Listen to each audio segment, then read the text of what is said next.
There are a lot of good reasons to see the world, according to writer Mick McKenna. Travel broadens the mind, but for most, it's more likely to broaden the waistband and reveal, if not to ourselves, but to others, just how dumb we are, just how little we know about other peoples and other cultures. When we travel beyond the familiar, things we normally take for granted can't be. Things we assume as given aren't. For instance, it took me ages to discover that mailboxes here in the USA can be used for posting letters. But I'm not alone in the Dumb Travellers League. Jeff, a big man I met once, was a Texan with a jovial, thoughtful face. Beaming a huge smile, he swept his hat from his head and shook my hand vigorously when he learned I was from Scotland. In a wonderful drawl I dare not try to duplicate, he said, "Let me welcome you to the USA. I knew a Scotsman once," he added, "and he was as dumb as a bone." Well, Mick, welcome to the United States. I felt a wee bit embarrassed. We were drawing a crowd. It just seemed impolite to tell him that we were actually in Canada.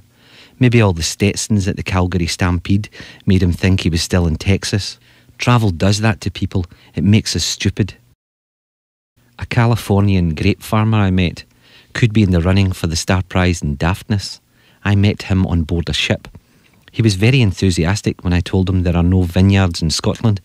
He was keen to educate me when he asked if I had ever seen a grape. "Yes, of course," I said. Undaunted, he went on. "It's a little squishy fruit, just so big, that grows in bunches, and if squeezed and fermented, can be made into a drink that Americans call wine." "Really?" "Yeah, wine, you should try some. It comes in 2 colours, white and red." He had no monopoly on daftness. I have a diploma in it. I could have told him about the time I picked my way across a crowded railroad station in India that was strewn with hundreds of Indian men sitting on the ground waiting for a train. As the only European there, I gingerly stepped over and around people towards the single solitary bench in the railroad station. All eyes were upon me. They stared intently.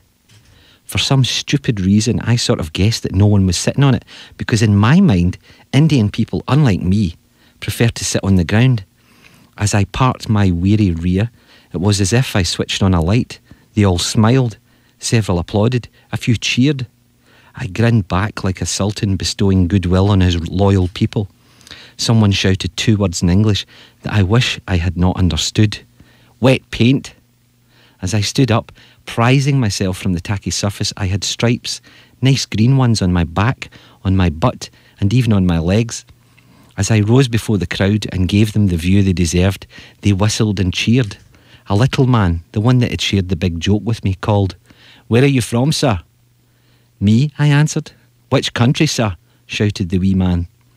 Realising that in their eyes I was a fool, the dumbest man they had seen in a long time, I saw no good reason to denigrate the reputation of my fellow countrymen. Dumb as a bone maybe, but no traitor either. So, in an act of questionable patriotism, I shouted, "English! I am English!" They laughed, and then to a man, together they all stood up. Goodness, what had I said? Had I said something really stupid? No, the train was coming in. Mick McKenna is a Scotsman living in Raleigh. From cornbread